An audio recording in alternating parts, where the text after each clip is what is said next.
মানব জীবনের সবচেয়ে বড় শত্রু কে? কেউ তুমি ভাবছো আর কেউ শত্রু না, তোমার জীবনের সবচেয়ে বড় শত্রু তুমি স্বয়ং নিজে। কারণ ওই শত্রু ভাব কে তুলে দিয়েছে? তোমার মন তোমাকে শত্রু করেছে। তোমার মনটাই তোমাকে তার প্রতি, ওর প্রতি, তার প্রতি, যে কোনো জনের প্রতি শত্রু ভাব করেছে। মনকে শান্ত করো, শত্রু ভাব শেষ হয়ে গেছে। অশান্ত মন তো ঢেউ খেলবেই।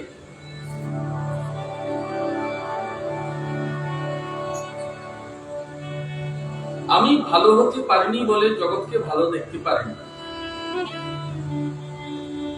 আমি ভালো হতে পারিনি বলে জগৎকে ভালো চোখে দেখিনি। যেদিন আমার চোখের বালি যাবে, সেদিন চোখের জ্বলা যে হচ্ছে, চোখে যে বালি পড়েছে ও দোষ হয়েছে।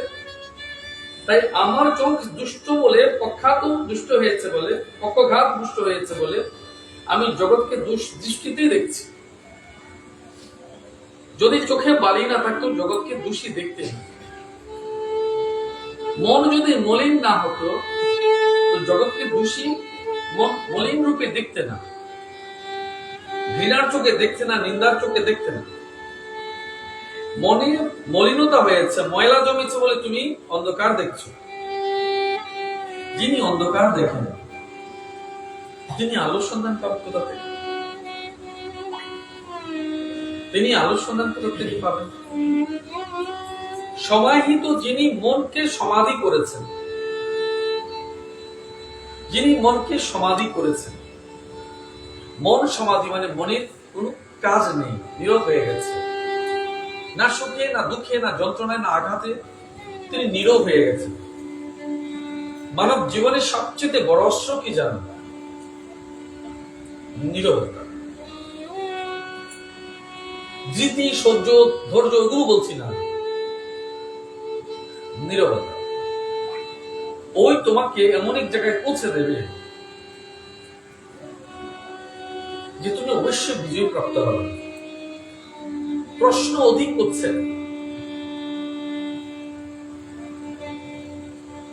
অধিক কথা তুমি বলছো।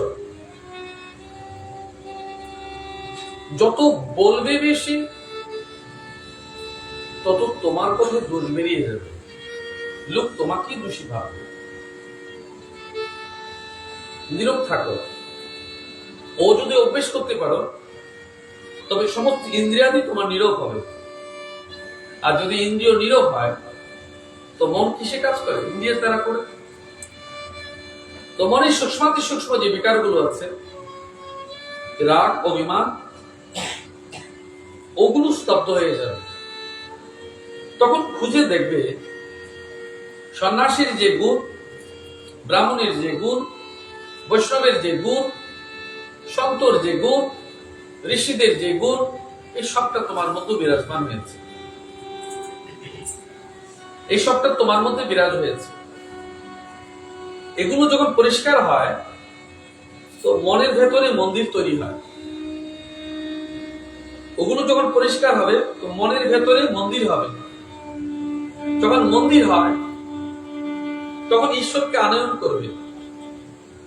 যখন ঈশ্বরকে আনয়ন করবে তো তোমার ইচ্ছে হবে সেখানে পুজো দিতে। তো পুজো দিতে গেলে তোমার জীবনে প্রয়োজন করবে ভক্তি, করবে প্রেম, করবে ভয়হীনতা। যেখানে ভক্তি আছে সেখানে ভয় নেই, যেখানে ভক্তি আছে সেখানে ভক্ত আছে, যেখানে ভক্ত আছে সেখানে ভগবান আছে, যেখানে ভগবান সেখানে ব্রহ্ম বা পরমাত্মা, যেখানে পরমাত্মা সেখানে তুমি জীবাত্মা। এই সবটি ছোট্ট ছোট্ট সূক্ষ্মাতি সূক্ষ্ম সম্পর্ক একে অন্যের সঙ্গে জড়িয়ে আছে। মনের ভেতরের মন্দিরে পুজো দিলে চরাচরময় জগতের পুজো হয়।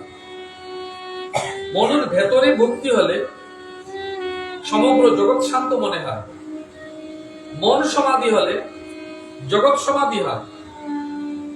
মনের ভেতরে ভয়শূন্য হলে জগৎ ভয়শূন্য হয়। তুমি স্বয়ং বিনম্র হলে জগৎকে বিনম্র দেখবে।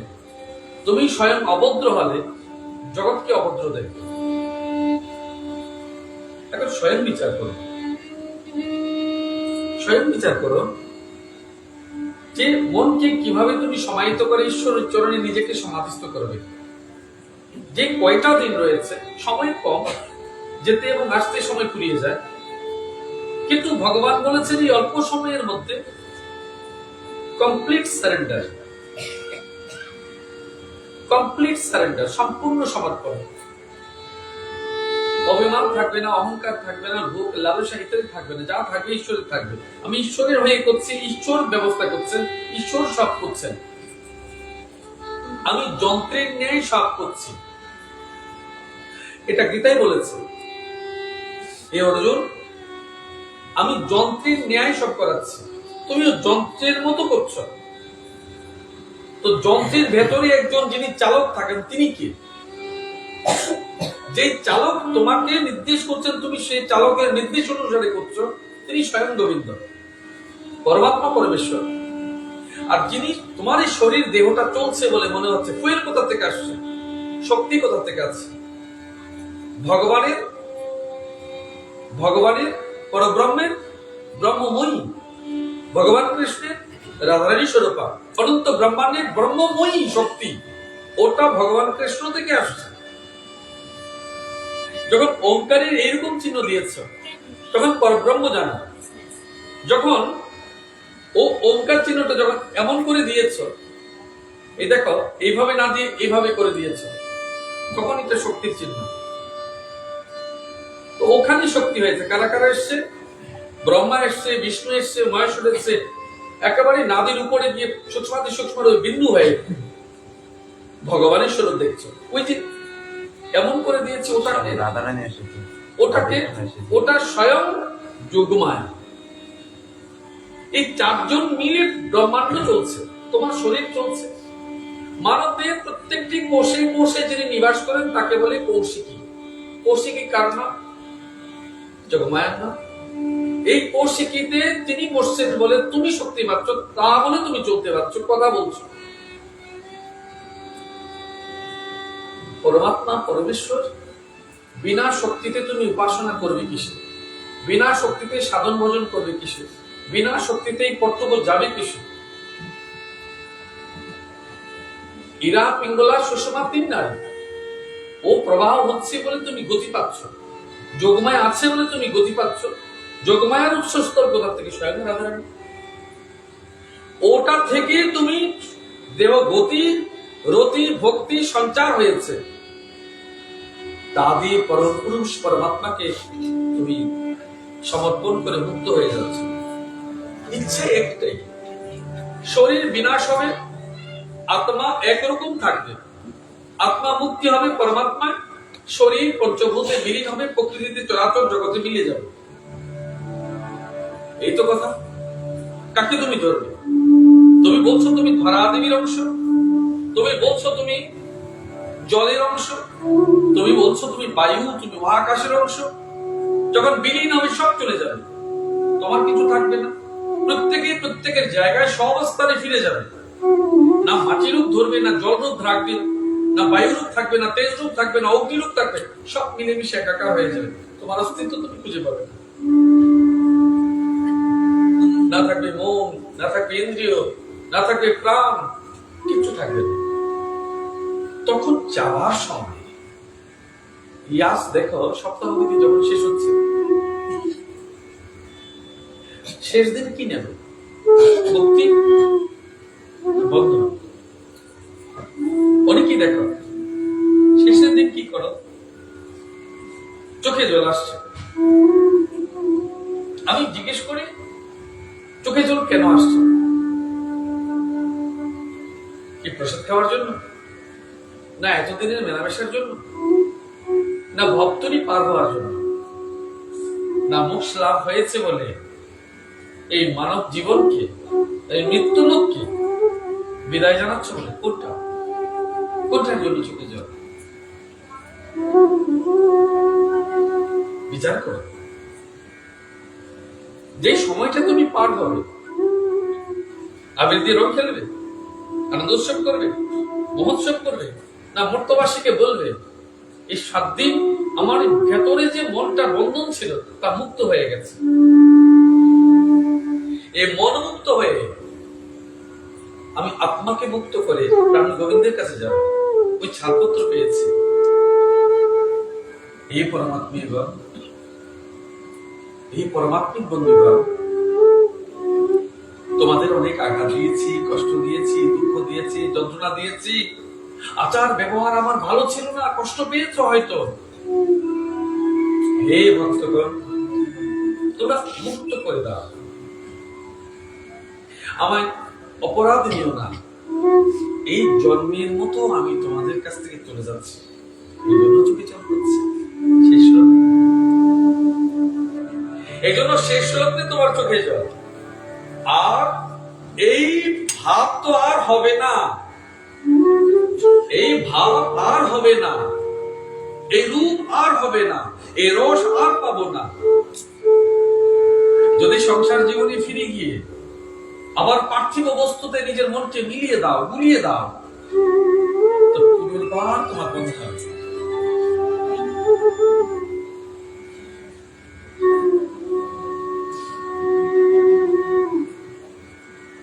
মোবাইল আছে, মোবাইলে চলে যাও।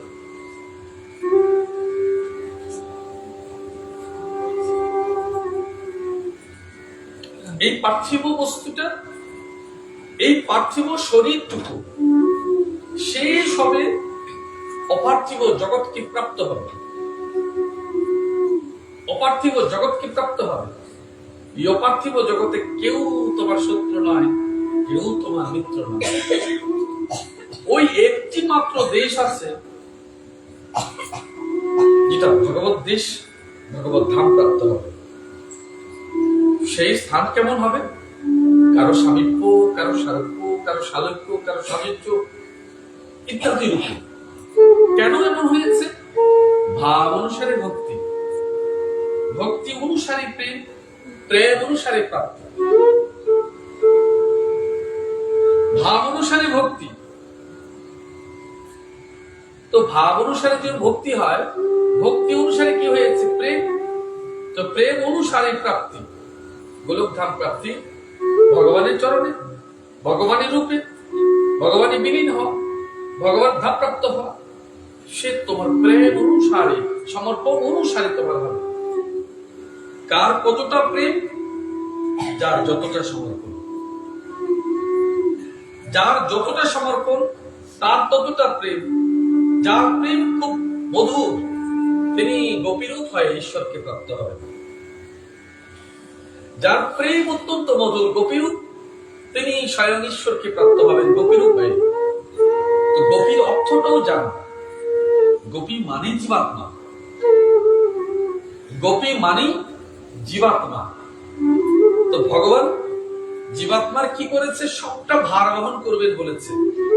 সংসার দেখবে, সব দেখবে। তো গোপী কি করবেন? কৃষ্ণ চরণে সমর্পিত হবে। সেদিন তুমি গোপী, যেদিন তুমি সমর্পিত। আমার বুদ্ধিহীন, জ্ঞানহীন কিচ্ছু নেই, আমি অবুঝ ইন্দ্রিয় রূপ আত্মা, অবুঝ ইন্দ্রিয় রূপ আত্মা ঈশ্বরের চরণে সমর্পিত হয়েছে। কতটুকু সমর্পণ? সবটা সমর্পিত। আমার কোন অস্তিত্ব নেই, ঈশ্বরের অস্তিত্বই এইরূপ অস্তিত্ব। আমার আমিত্ব ঈশ্বরের কাছে বিলীন। যখন যত নিকটে যাবে ঈশ্বরের, দেখবে ভাব এমন হয় তফাৎ থাকে না। ধীরে ধীরে যত বেশি ভাব তোমার হয়, তফাৎ থাকে না।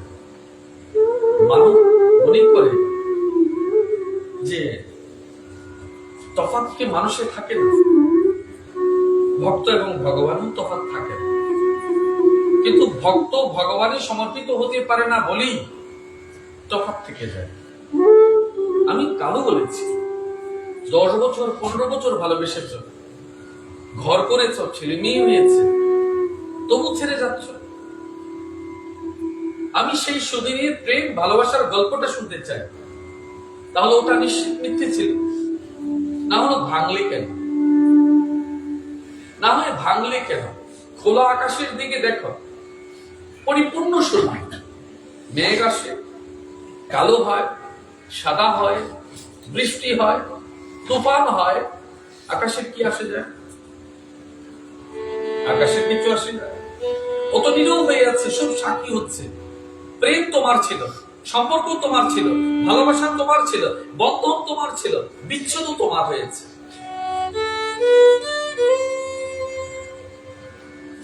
ভগবানের কোন ভক্তের ভগবানের প্রতি বিচ্ছেদ হয়? ভক্তের ভগবানের প্রতি বিচ্ছেদ হয় কি করে? হয় না তো। ভক্ত হওনি বলেই তো বিচ্ছেদ হয়েছে। ভক্ত না হলে বিচ্ছেদ হয় কি করে? শ্রীরামকৃষ্ণ একবার বারান্দায় হাঁটছেন, তো বলে নিয়ে এসে বলছিলেন, তুমি তো মানুষ নন, তিনি ভগবানের অংশ, তিনি স্বয়ং সিদ্ধ পুরুষ। ঠিক আছে, মধুর সাহেব কথাটা ঠিক ঠিক ভাবে হজম করেননি, পণ্ডিতও দেখেছেন। কিন্তু একদিন নির্জনে যখন তিনি ভারী বিশ্রাম নিচ্ছিলেন আর পরমাংশ শ্রীরামকৃষ্ণ হাঁটছিলেন, তখন তিনি একবার কালী রূপ দেখছেন, একবার শিব রূপ দেখছেন। অবাক হয়ে গেছেন, ছুটে গেছেন তার কাছে, গিয়ে জিজ্ঞেস করছেন, প্রণাম করে, ঠাকুর আমি যা দেখেছি তাকে ঠিক? তো ঠাকুর বলছে, তুমি যা দেখেছো তা সত্যি, মাই তোমাকে দেখিয়ে দিয়েছে। এখন দেখো এই দর্শনটাকে বলছিল,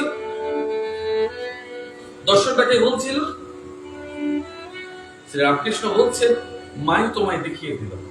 যারা গুরুকে, ভগবানকে ভগবত রূপে দেখছো, ভক্তের মাঝে ভগবানকে দেখছো, রাধারানী রূপে দেখছো, যিনি যা কিছু কিছু দর্শন করেন, তোমরা ভাবো তোমরা এটা বলতো চোখের ঝড়, মনের ঝড়, জগতের ঝড় না, ওই সত্য কে দেখিয়ে দিয়েছে?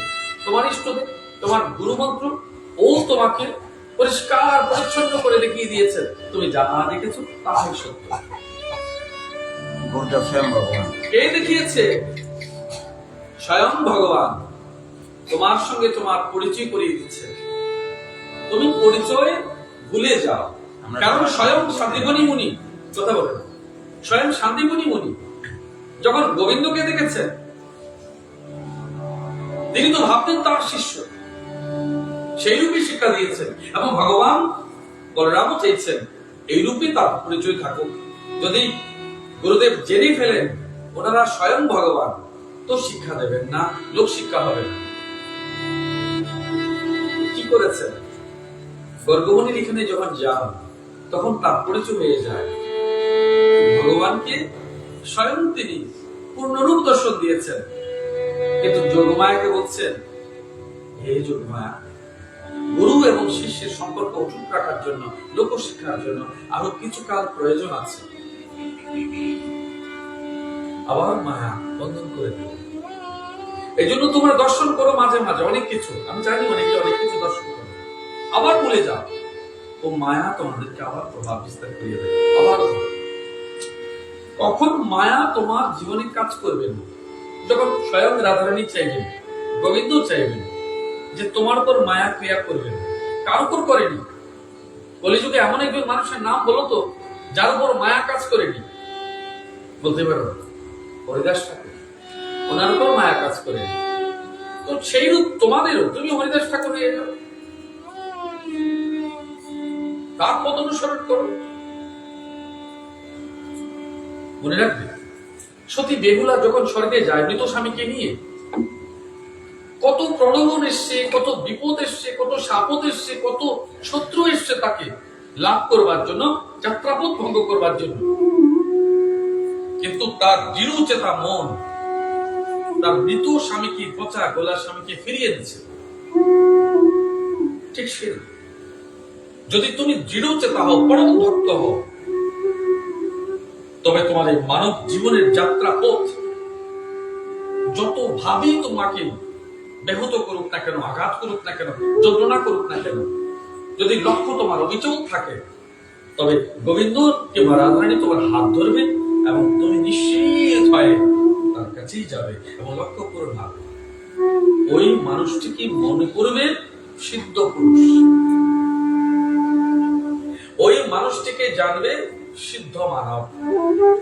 ওই মানবটি স্বয়ং তুমি, আর কেউ না। ভাববে না। আহার বিহার সাধন ভজন জীবন যা কিছু তোমার জীবনে চলছে ও এক পেশে রাখো, আর অবিরাম তুমি মন ভগবানকে স্মরণ করো, মনন করো, ডাকতে থাকো। যদি অবিরাম তোমার মনকে ঈশ্বরমুখী করেছ, ঈশ্বর প্রাপ্তি করেছ, মনেই মন ঈশ্বর প্রাপ্তি হয়েছে, সদা ঈশ্বর দর্শন করো, সদা ঈশ্বরকে সেবা দাও, সদা ঈশ্বরের সঙ্গে কথা বলছো, তোমার ওইরূপ ভাব প্রাপ্ত হয়েছে। যার ভাব যেমন তার প্রাপ্তিও তেমন। তবে দেখবে তোমার যে ভাবনায় প্রাপ্তি ওটা সত্যি সত্যি তোমার প্রাপ্তি, ওটাই তুমি প্রাপ্ত হবে। ওইরূপ তোমার শরীর হবে, ওইরূপ তোমার মন হবে, ওইরূপ তোমার প্রাণ হবে, ওইরূপ তোমার বিভব হবে। একবারও ভাববে না তুমি হেরে যাবে, তুমি হারনি। যদি ভাবো তুমি হেরেছ, তবে তুমি হারনি, স্বয়ং হারনি হেরেছে। কেন হারবে তুমি? কেন তুমি হারবে? তুমি হারবে না, কারণ তিনি জগতের কাউকে হারান না। আমি কালো বলেছি, কবিতাকে যখন হাত ধরেছে কংসের ভয় পেয়েছিলেন, মৃত্যুর ভয় কাজ করছে। গোবিন্দ বলেছে আমি যার হাত ধরেছি ত্রিলোকে কারো সাধ্য নেই তার মৃত্যু, তার ভয় উৎপত্তি হতে পারে। যে মানবটির হাত রাধারানী ধরেছেন, তোমার মনে হয়েছে তোমার ধরেছে, তবে নিশ্চয়ই জানা তাকেই তুমি প্রাপ্ত হয়েছে। তোমার ভাব অনুসারে কীর্তন, কারো ভাব চুরি করবে না, তোমার ভাবে তুমি তার জন্য কীর্তন করবে। কারো ভাব চুরি করে না, তোমারটা চুরি করে ভক্তি হয় না, দেখে দেখে পুজো হয় না, দেখে দেখে প্রেম হয় না, দেখে দেখে ঈশ্বরের চরণে সমর্পণ হয় না। কোথা থেকে দেখবে তাহলে? কোথা থেকে জানবে তাহলে? গুরুদেবের কাছ থেকে। ও যেটা বলেছে, উনি যেটা তোমায় বলছেন এটাই ব্রহ্মবাক্য, ওটাই পরম সত্য। ও যদি তুমি মনে নিশ্চিত করো যে আমায় যেটা দিয়েছে ওটাই ঠিক আছে, ঝগড়া করো না। তোমরা অনেক সময় দেখি আমারটা তো 8 অক্ষরি, কারোটা 4 অক্ষরি, কারোটা 6 অক্ষরি, আমি তার চেয়ে বড়, তুমি তার চেয়ে ছোট। না না, আমি তোমার চেয়ে বড়। যাদের মধ্যে এইসব রয়েছে বা প্রতিযোগিতা নেমেছ মন্ত্রের বহর দেখে, আমি নিশ্চিত করে বলছি ওনারা ভগবানকে লাভ করতে পারবেন না।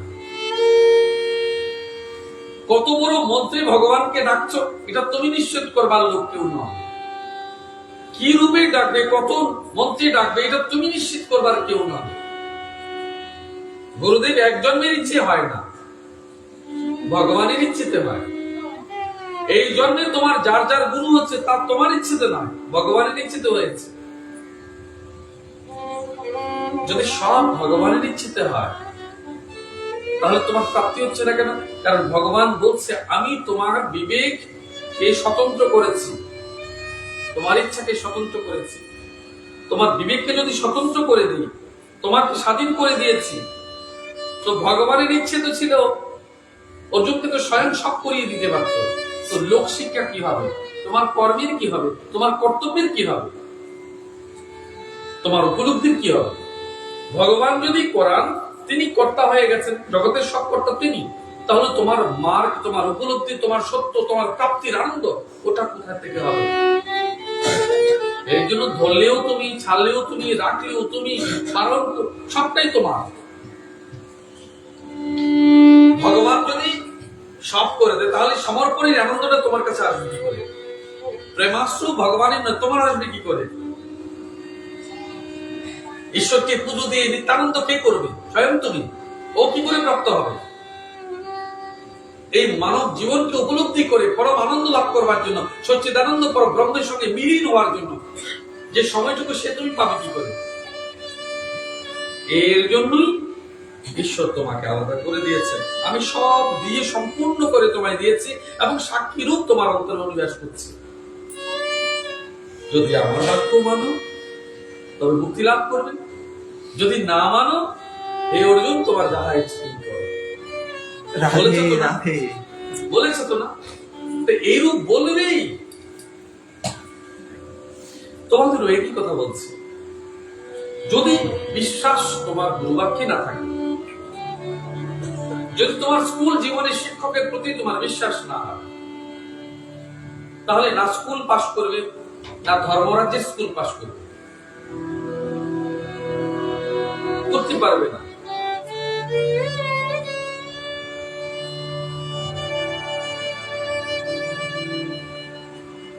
সাধারণ মানব বুদ্ধি ও দৃষ্টি শক্তি হারাচ্ছে। আমরা কতদূর দেখি, সামান্যটুকু দেখি, কিন্তু সূক্ষ্ম দৃষ্টিতে, জ্ঞানের দৃষ্টিতে অনন্ত পথ দেখা যায়, অনন্ত পথ দেখা যায়। বলে ফেলে অনেক সময়, তোমার ভেতরে মা স্বয়ং গোবিন্দ বিরাজমান আছে, রাধারানী বিরাজমান আছে। তো তুমি অনেক সময় বলো তোমার ভেতরে গোবিন্দ বিরাজমান, রাধারানী বিরাজমান, তুমি পরম ভক্ত। কোন দৃষ্টিতে দেখেছো? অন্তর দৃষ্টিতে দেখেছো। সে দৃষ্টিটা কোথা থেকে এসছে? ওই হচ্ছে তোমার আত্মজ্ঞান। যে জ্ঞানে নিজের স্বরূপকে জানা যায়, যে জ্ঞানে নিজের স্বরূপকে জেনেছো, ঈশ্বরের স্বরূপকেও জানলে, সেই জ্ঞানী আত্মজ্ঞান। তো নিজের স্বরূপকে জানা মানে প্রাকৃতিক, পার্থিব এবং অপার্থিব দুটো, পার্থিব শরীর এবং অপার্থিব আত্মা, ভগবানেরও পরমাত্মা। তোমার এই যে নিবেদন করা স্থূল, এইসব ভগবান গ্রহণ করেন। ভগবান বলছে শুধু দৃষ্টিতে অনুমোদন করি, কিন্তু তুমি তোমার ভাব অনুসারে জগতের বহু মহারিষি, ঋষি, পরম পুরুষ, মহাপুরুষগণ দেখে থাকবে ঈশ্বরকে সেবা দিয়েছে, কেউ গোবিন্দকে দিয়েছে, মা কালীকে দিয়েছে, সেবা দিচ্ছে, সেবা গ্রহণ করছে। মামাকে বলছে, মা তুমি আমার মারলি। জেলের ভিতর ঢুকিয়ে দিয়েছে, কলিঙ্গ স্বামী বেরিয়ে গেছে। মাকে খেতে বলেছে, না হলে হবে না, বাবা খেবে। বামদেব কি বলেছে? তারা মা দর্শন দিয়ে বলছে, আগে বাবার যদি খাওয়া না হয় আমি গ্রহণ করবো না। তো তোমার নিবেদনটাকে স্থূল করে দিয়েছে, তোমার মতো করে উপলব্ধি করবার জন্য। কিন্তু ওনারা তো সূক্ষ্মাতি সূক্ষ্ম, সূক্ষ্মাতি সূক্ষ্ম। কোথায় কোথায় না তার দৃষ্টি, কোথায় কোথায় না তার বিস্তার, কোথায় কোথায় না তার হাত, কোথায় কোথায় না তার পা। সর্বত্র তার বিভূতি, অনন্ত তার পথ, অনন্ত তার চোখ, অনন্ত তার মহিমা। কেউ যদি লুকিয়ে বলো আমায় গোবিন্দ দেখেনি, তবে সে ভুল করছো। কারণ বায়ুর প্রতিটি কণায় কণায় ঈশ্বরের স্বরূপ উপলব্ধি আছে। প্রমাণ প্রহ্লাদ হিরণ্যকশিপুকে বলেছে পাথরে আছে, এই পোস্টে আছে, ওখান থেকেও বেরিয়ে গেছে, পিলার থেকেও বেরিয়েছে, প্রমাণ করবার জন্য, ভক্তের ইচ্ছাকে পরিপূরণ করার জন্য, ভক্তের মানকে রক্ষা করবার জন্য, জগৎকে লীলা দেখানোর জন্য। এই কারণেই মা ভগবান সূক্ষ্মাতি সূক্ষ্ম রূপ গ্রহণ করছেন, স্থূল রূপ গ্রহণ করছেন, শুধু তোমার মানকে রক্ষা করবার জন্য, তোমার পুজোকে মান দেওয়ার জন্য। জয়দেব গোস্বামীর ঘরে পদ্মাবতীর হাতে গ্রহণ করেছেন ভক্তের মানকে দেওয়ার জন্য। তোমার মান তিনি রাখেননি, রেখেছেন তো। যদি তুমি ভক্তিতে বিরাজমান থাকো, যদি তোমার ভক্তি হয়ে থাকে, তবে নিশ্চিত তুমি তাকে প্রাপ্ত হবে। আজ এইটুকু রাধে রাধে।